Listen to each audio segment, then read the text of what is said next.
Today's discussion will be presented in 3 sections, since we are recording it for a radio broadcast on Federal News Radio 1500 AM. You're welcome to post questions and comments during the session, and we'll try to answer them online. I'd like to introduce our moderator, Tom Temin, host of Federal Drive on the Federal News Radio 1500 AM and federalnewsradio.com. Welcome and thanks for joining us. My guests today are Jeff Alstott. He's Program Manager at the Intelligence Advanced Research Projects Activity.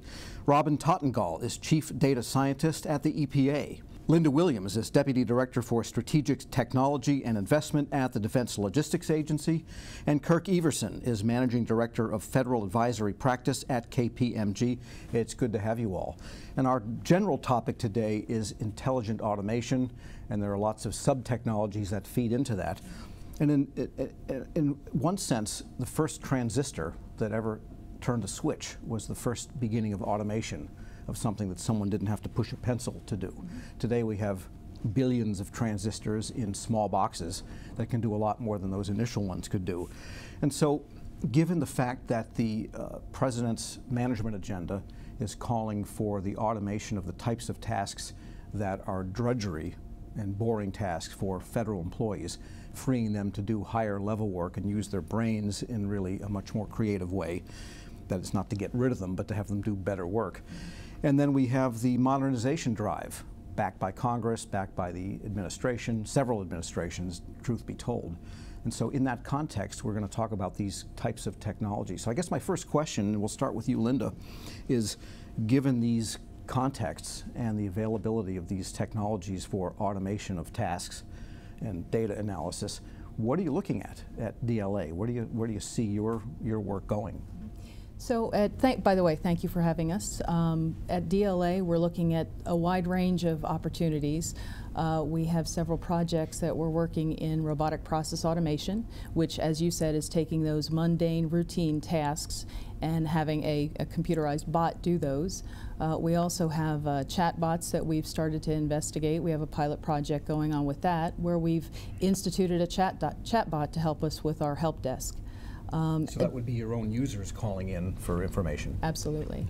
The other area that we're looking into is artificial intelligence. Of course, we're targeting the data mining and predictive analytics.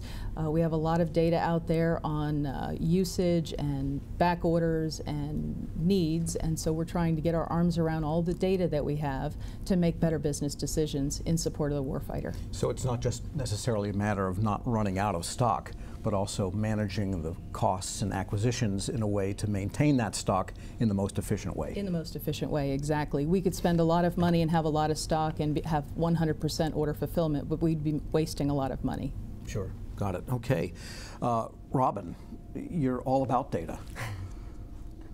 So thanks for having me. And the EPA is all about data. Yes, we are still here, we are still protecting the environment, so thanks for having me here. I think when I think about the whole AI and the robotic process automation, I want to split this into a couple of different buckets, right, so that we can have a clear understanding. I think what I'm hearing is there is a impact of using robotic process automation for some of these administrative works that we have. For example, reviewing our contracts or looking at some of our processes that is repeatable most of the time, right?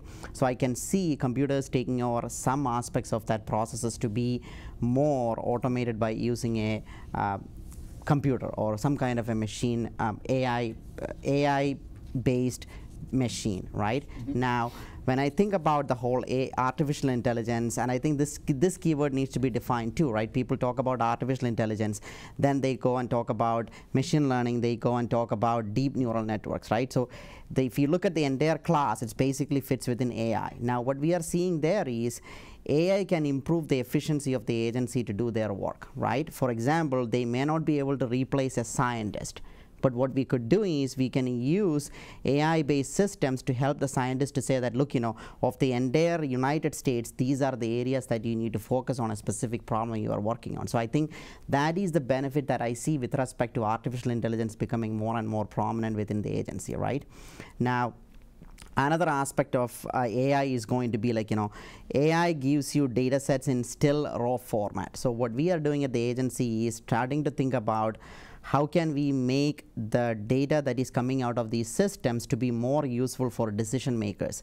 So that feeds into the whole idea of data visualization platforms, geospatial analytical platforms. So we are also building systems in the agency to make sure that the penetration of AI is not being used properly because there is not a way for the decision makers to look at the data, right? For example, for a geek like me, I will be happy to see the output from AI. But for a senior level executive, he is like, I don't get this, right? So we are trying to make sure that there is actually a way for the data scientists like me to tell the story. So I think that is where I would put the spectrum. Robotic process automation, helping us to look at these problems from how can we improve our contracting, how can we improve our processes that are repeatable, then using AI to improve the efficiency of the agency. Yeah, so what you're saying is that in a sense AI is a form of automation. The machine is doing something automatically, but that doesn't make it necessarily useful or transparent. Yes, so you need still a human to come in and say that, okay, this is what we did and this is how the output is, right? I think if I want to throw out an example there,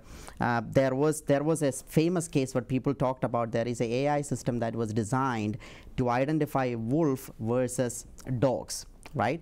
When the system was built, it was fine, but what ended up happening was, what the system was learning was identifying snow versus not a snow situation. Because if you look at all the pictures that was used for training the AI system, all the pictures of wolf had a snow in the background.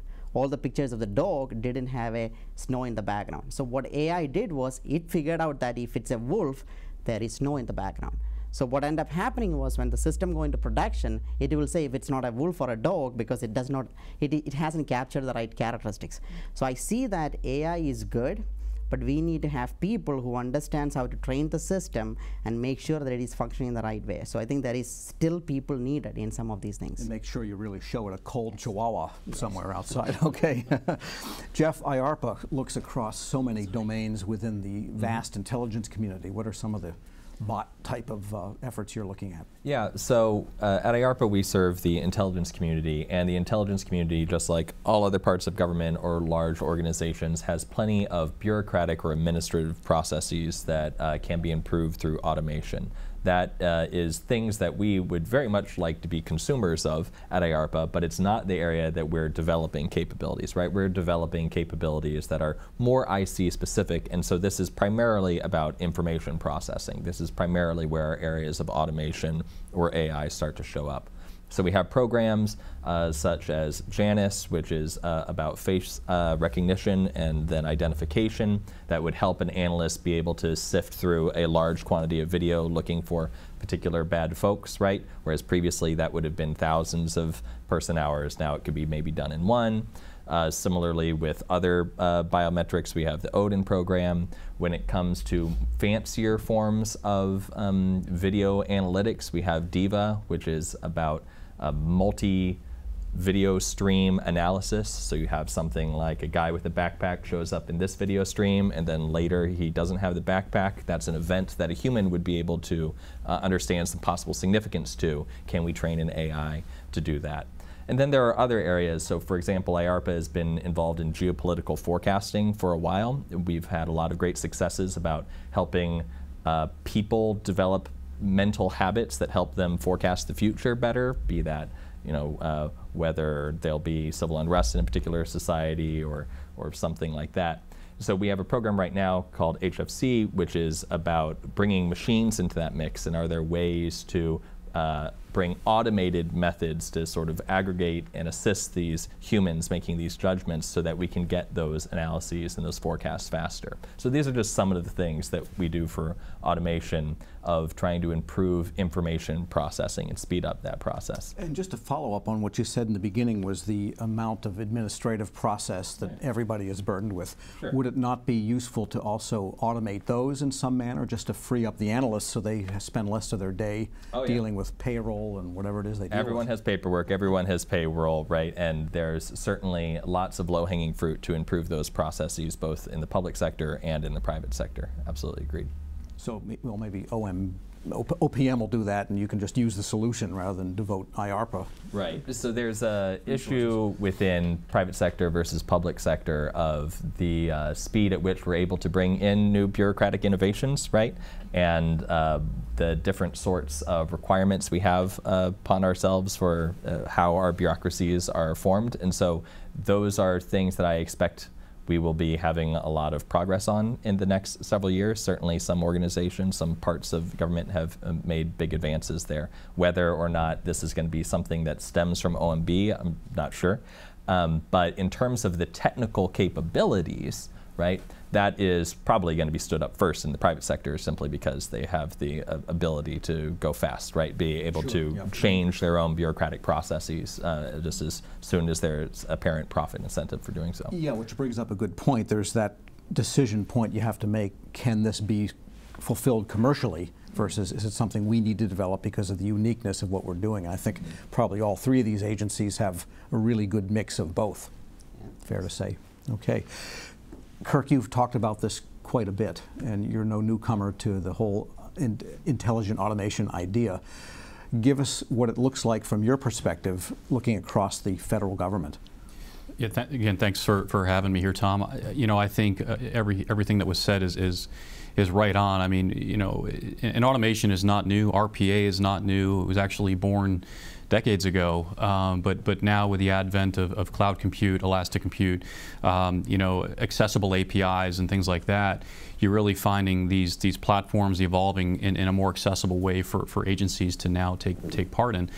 Commercial has been doing this for some time, but in my opinion, the opportunities in government are boundless. Because if you think about what commercial entities did years ago, they offshored a lot of their administrivia, if you will, to lower income-based countries to reap those efficiencies through offshoring. Well, the government never had that luxury/option to do so. And so now the government is faced with the same increased demands as populations increase, and the services are expected to be done in a timely manner. But they're dealing with this in a very constrained environment, with budgets being cut, with you know, hiring freezes that have been in the past, retirements looming. And so agencies are at a tipping point where they really have to consider other options than just throwing bodies at a problem. Because you know, the value-added work in some cases is not getting done. They're just focused on trying to keep the lights on and keep the ball rolling. And so intelligent automation, you know, in my opinion, and what I'm seeing across government is really a factor in their digital transformation. You know, and it's not just robotics process automation. It goes all the way up the stack, if you will. You know, what we did at KPMG is we said, and Robin, you hit the nail on the head. There's so many different terms out there, and there's so many different understandings of what AI and IA is. And so we kind of broke it down into three different categories or classes to make sure that agencies understood and we understood the right capabilities to apply to the right use case. And so, you know, the robotics process automation, that's really the arms and the legs of the worker, you know, the basic process automation, where you're essentially, as you said, Tom, automating the administrivia, the things that are very routine, mundane. And then when you start to add natural language processing, unstructured data, then you get into that second class of automation where you're really looking to add a bit more intelligence and learning assist to some of the solutions. And then the third class is really that artificial intelligence, the machine learning, the neural networks, the unstructured data, where you have to have an outcome-based approach to really understand what you're trying to get to. Because a lot of agencies, they know they need to do this automation, but they don't know where to get started. And so, you know, to start with something in a class 3 realm is a very, very big endeavor. You have to have data scientists, you have to have a data strategy, you have to have the right data sets to be able to access. Whereas on the class 1 side, the RPA side, a lot of agencies are getting their journey started there where, hey, I've got a unique set of problems that I think are very process-driven, transactional. I'm throwing, you know, people at this when I really shouldn't be. Maybe we start our automation journey there. And so we're seeing a lot of agencies starting to come out now, asking industry for inputs, putting out RFPs now for at least for RPA and in some cases AI. But so last year was more about awareness. I think this year government agencies are saying, yep, we got it, we understand it, we want to move out, we want to make sure we do it in a measured and effective in a way that it's governed and it meets the governance needs to get these systems online. Sure, and looking at the class kind of sets that you've created, the buckets for the different levels of this intelligent automation, It strikes me that as the higher you move up the chain to Class 3, where it's very close to the mission, you need a team really to decide what are we going to do here, why do we need to do this, and then what are the data sets, and then the decisions on that, derive from that decision. So I guess in the time we have in this segment, why don't we ask you, Linda, who's on the team when you have a higher level, say what Kirk would call a Class 3 application of intelligent automation? Who's part of that whole team? So we have, obviously we have the information operations. The technical folks have to be on that team, but really we're not driving that conversation. It's up to the business, it's up to our functional users to define what the problem is that we really need to use the AI to address. And I think that's one area where we're developing those scenarios, trying to solidly talk about what problem are we trying to resolve before we try to start applying artificial intelligence to it. As I mentioned, back orders, we sometimes deal with back orders at DLA, and that's one area where we want to get our arms around it. How can we solve that without just building an inventory of stock? So we're looking at the data that we have. We have years of data of transactions that we've done, and pulling that into what's the right answer? When do we order this? What is our lead time? And how quickly can we get it to support our customer, who is our military services? And it could be, in that case, even your trading partners, your industry suppliers could be part of that whole thinking Absolutely. process. Absolutely. All right, we're going to continue on that thread. Right now we're going to take a short break. This panel discussion is Intelligent Automation in Government, from chatbots to robots to AI, sponsored by KPMG here on federalnewsradio.com and Federal News Radio 1500 AM.